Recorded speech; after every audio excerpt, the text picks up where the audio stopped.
शुरुआत होती है एक लड़की को दिखाने से जो जंगल में भाग रही थी। अब ये लड़की कौन थी ये हमें दिखाया नहीं जाता, पर उसे देखने से लग रहा था जैसे वो कोई बहुत बड़ा काम करके भाग रही हो। इसके बाद ये सीन यहाँ से आता है एक अमेरिकन लड़की पर जिसका नाम तारा है। अब से तारा को मुझे मैं कहकर बुलाना है, यानी इस कहानी में तारा मैं खुद हूँ। मैं अपने दोस्तों के साथ प्लेन के जरिए एक दूसरे शहर जा रही थी, क्योंकि मेरे एक दोस्त जिसका नाम जेक है उसने हमें एक खास पौधे जिसे मशरूम कहा जाता है उसके बारे में बताया था, और उसे वो जगह पता थी जहाँ वो मशरूम्स बहुत ज्यादा होंगे। और इस फिल्म में मशरूम को श्रूम्स कहा गया है। उसने बताया कि वो एक ऐसा पौधा है जिसे खाकर आपको बहुत मजा आता है, आप एक अलग लेवल पर पहुंच जाते हैं, यानी आपको इस तरह के ख्याल आते हैं जो आपने अपनी जिंदगी में कभी सोचे भी नहीं होते, जो ख्यालात आपका दिल खुश कर देते हैं, आपकी गम तकलीफों को भुला देते हैं। खैर, अब जब हम लोग गाड़ी के जरिए जंगल में आगे बढ़ रही थी तो हमारी गाड़ी से एक जानवर टकराकर मारा जाता है। चेक करने पर हमें पता चला कि वो एक बकरी थी। मेरा दोस्त जैसे उसे देखने नीचे झुका, झट से बकरी ने आंख खोली जिससे वो बहुत डर गया, साथ ही उसे गुस्सा भी आ गया था। वो एक हथियार लेकर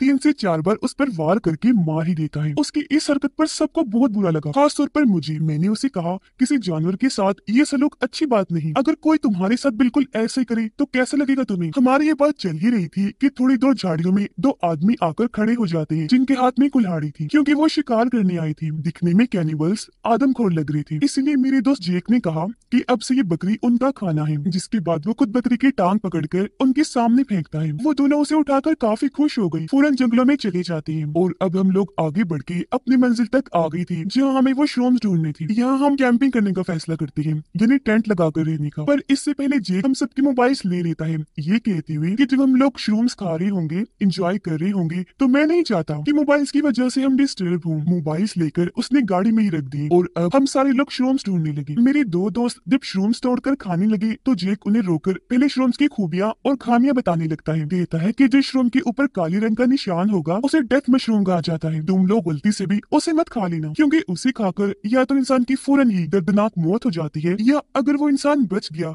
तो पागल हो जाएगा, मतलब उसे अजीबोगरीब ख्याल सताने लगेंगे जिनकी लपेट में आकर वो कुछ भी कर गुजरेगा। और तो और वो इंसान फिर फ्यूचर यानी आने वाला वक्त भी देख सकेगा कि कब क्या अच्छा और बुरा होने वाला है। जेक जब ये सारी बातें बता रहा था तो उसके पास मैं नहीं थी, बल्कि मैं तो अकेली ही जंगल में घूम रही थी, जहाँ मुझे काले निशान वाला डेथ मशरूम दिखा। मैं खुद को रोक नहीं पाई, गलती से मैंने वो खा लिया, जिसके खाते मुझे सपनों जैसे ख्याल आने लगे। मेरी हालत भी बहुत खराब हो गई क्योंकि मुझे जोर के झटके लग रहे थे। इसी के साथ मुझे ये दिखने लगा कि आगे क्या होने वाला है। मैंने देखा कि मेरा दोस्त जेक मुझे बचाने आ रहा है। हुआ भी ऐसा ही। थोड़ी देर बाद जब वो मेरे पास आया तो मेरी ऐसी हालत देखकर घबरा गया, फौरन उठाकर यहाँ से वापस ले आता है। मेरी दोस्त ने मुझे टेंट में सुला दिया ताकि मैं थोड़ा आराम कर सकूं, पर मुझे नींद नहीं आ रही थी, बल्कि ख्याल बार बार दिखाई दे रही थी। मेरे सारे दोस्त टेंट्स के बाहर आग जलाकर बैठे इंजॉय कर रहे थे और उनके बीच खूब बातें हो रही थी। तभी उन्हें जेक एक भूतिया कहानी सुनाने लगता है जो यहाँ पास की चिल्ड्रंस होम की थी, जहाँ बेघर बच्चे रहा करती थी, जो अब एक खंडर बन चुका है। जेक बताता है कि काफी सालों पहले उस चिल्ड्रंस होम में 2 मास्टर्स रहा करते थे, लेकिन वो दोनों मास्टर के नाम पर शैतान थे। उनमें से एक बहुत ही जालिम था जो बच्चों पर बहुत जुल्म किया करता था। उसका नाम ब्लैक मास्टर था। अगर कोई उनके खिलाफ कार्रवाई भी करता तो वो बच्चों को बहुत बुरी तरह मार दिया करता था। फिर तभी वहाँ 2 बच्चे आए जो भाई थे और वो चिल्ड्रंस होम पर पत्थर फेंकने लगे, लेकिन बदकिस्मती से वो दोनों भाई ब्लैक मास्टर के हाथ लग गए। वो उन्हें पकड़कर स्टोर रूम में ले गया। एक भाई को फांसी पर लटका कर मार देता है, जबकि दूसरे को वही छोड़ दिया ताकि वो अपने भाई को लटका हुआ देखे और तड़पे। इस बात से वो बच्चा गुस्से में आग बगूला हो गया। उसी रात उसने दोनों मास्टर्स के खानों में वो डेथ मशरूम मिला दी, जिससे ब्लैक मास्टर पागल हो गया। उसे भी अजीबोगरीब ख्याल आने लगे, जबकि उसका दूसरा भाई मारा गया। उसके बाद जो हुआ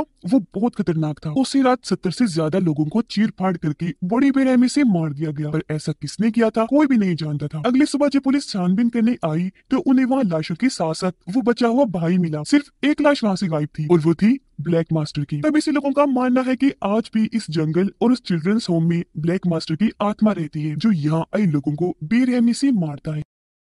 अब ये सारी कहानी टेंट में लेटी मैं भी सुन रही थी। जैसे जैसे जेक ने कहानी में बताया मैंने वो सब देख लिया, जिसके बाद ही मुझे अपने दोस्तों की मौतों के ख्याल आने लगे, मतलब कब कौन सा दोस्त और कैसे मरेगा। जिसके बाद सब सोने के लिए चले जाते हैं। इन्होंने आग पर मशरूम वाली चाय रखी हुई थी ताकि सुबह उठकर ये उसे पी सके, क्योंकि वो बिल्कुल नशे की तरह काम करती है। सारे लोग जब सो रही थी तो मेरे एक दोस्त की अपनी दोस्त से लड़ाई हो गई, तो गुस्से में वो टेंट से बाहर चला जाता है और उसने वो मशरूम वाली सारी चाय पी ली, जिससे उसे नशा होने लगा। उसने देखा कि जंगल में बंदी एक गाय मुझसे बातें कर रही है, हालांकि असल में वो तो घास खा रही थी। अब जैसा कि मैंने आपको बताया कि श्रूम नशे की तरह काम करती है, इसीलिए उसके साथ ऐसा हो रहा था। उधर टेंट में मैं बहुत परेशान थी क्योंकि मुझे ऐसा महसूस हो रहा था जैसे कुछ बहुत गलत होने वाला है। जंगल में मेरे दोस्त को एक लड़की दिखाई दी जो बहुत खूबसूरत लग रही थी क्योंकि उसकी लंबी लंबी बाल थी। तो मेरा दोस्त उसके पीछे पीछे जंगलों में चला गया। वो लड़की तो गायब हो गई, लेकिन तभी वहाँ ब्लैक मास्टर की आत्मा आ जाती है जो कुल्हाड़ी से उसके सर पर वार करके उसे चांद से मार डालता है। ये देख एकदम से मेरी आंख खुल गई क्योंकि सब कुछ मैं अपने ख्याल में देख रही थी, पर इस चीज को सिर्फ सपना समझकर मैं सो गई। अगली सुबह हमने देखा कि गाड़ी से हमारे मोबाइल्स और हमारा वो दोस्त गायब है। मैंने सबको बताया कि कल रात मैंने उसकी मौत का ख्याल देखा, पर किसी ने भी मेरी बात पर यकीन नहीं किया। अब टेंशन में सारे लोग श्रूम्स वाली वही चाय पी रहे थे,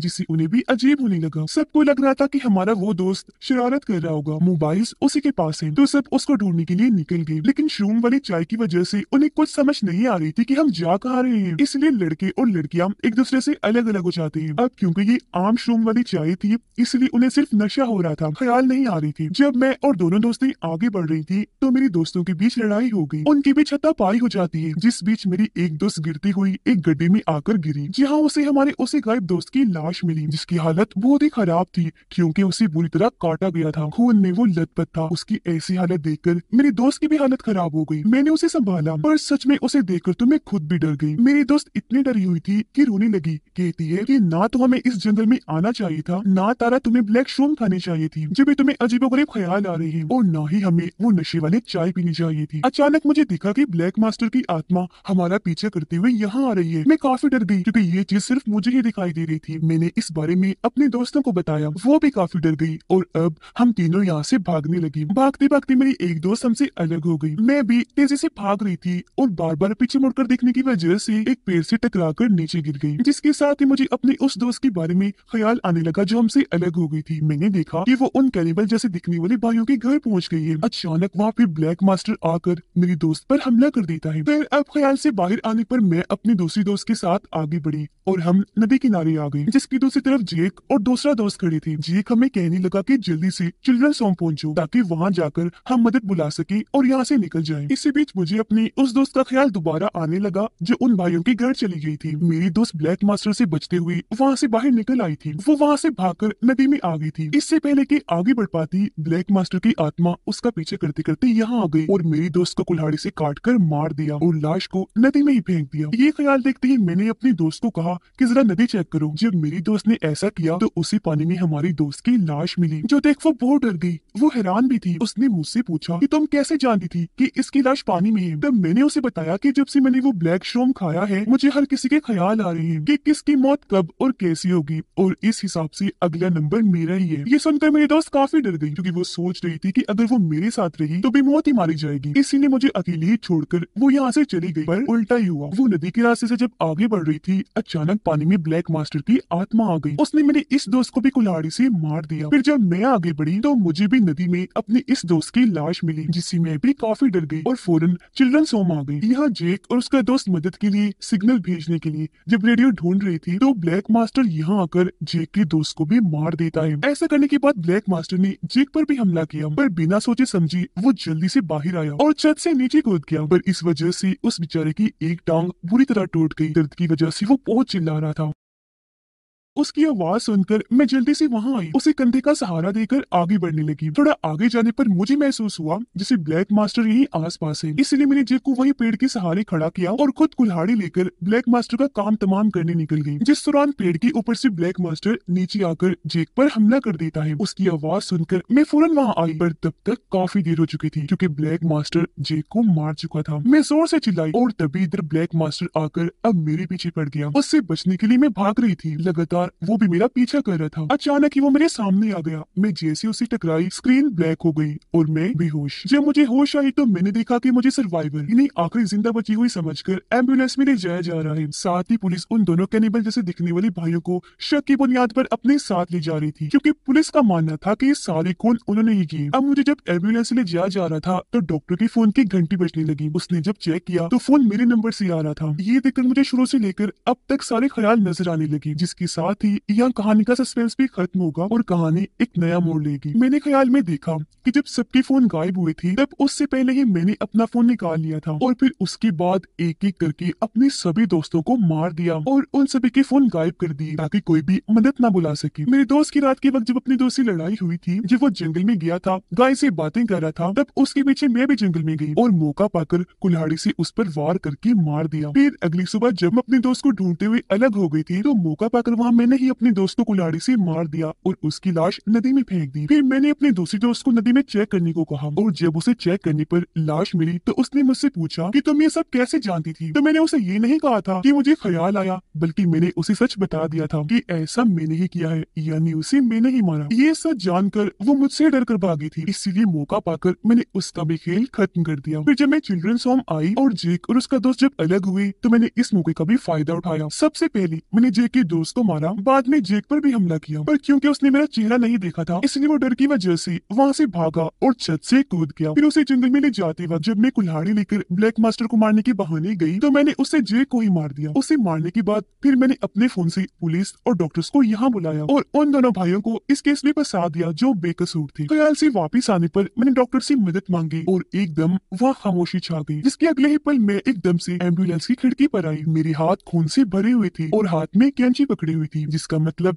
मैंने उस डॉक्टर को भी मार दिया। ऐसा करने के बाद मैं एम्बुलेंस से उतरकर दोबारा जंगलों में भागने लगी और ये शुरुआत वाला सीन है जहाँ उस वक्त तो हमें दिखाया नहीं गया था कि लड़की कौन है, पर यहाँ समझ लग गई कि वो मैं ही थी, यानी तारा। अब यहाँ सवाल ये बनता है कि तारा ने वो सब क्यों किया, तो इसका सिंपल जवाब है उस ब्लैक डेथ श्रूम की वजह से। उसने ही तारा से वो सब करवाया क्योंकि जेक ने तो मशरूम के बारे में पहले ही सब कुछ बता दिया था कि डेथ श्रूम्स खाने के बाद इंसान को ऐसी चीजें नजर आती हैं जिनके बारे में इंसान कभी सोच भी नहीं सकता और वो इंसान बहुत ही खतरनाक रूप की बात पागल हो सकता है। और बिल्कुल ऐसा ही तारा के साथ हुआ। डेथ श्रूम्स खाकर वो मरी तो नहीं, बल्कि ब्लैक मास्टर की कहानी सुनकर श्रूम्स ने उसकी दो सोचें बना दी। जहाँ एक तरफ उसे ऐसा लग रहा था जैसे मुझे अपने दोस्तों की मौत का ख्याल आ रहा है कि ब्लैक मास्टर किसे कब और कैसे मारेगा, हालांकि ब्लैक मास्टर जैसा कोई कैरेक्टर कभी था ही नहीं। दूसरी तरफ वो खुद ही एक एक करके अपने दोस्तों को मार रही थी। जब उसे ये बात पता चली तो उसके बाद भी वो नहीं रुकी। हकीकत जानते हुए भी उसने डॉक्टर को मार दिया और जंगलों में भाग गई, जिसका मतलब कि वो अपने दिमाग को नहीं बल्कि उसका दिमाग उसे कंट्रोल कर रहा था, क्योंकि उसका दिमाग डेथ मशरूम खाने की वजह से पागलपन की आखिरी लेवल पर था, इसलिए उससे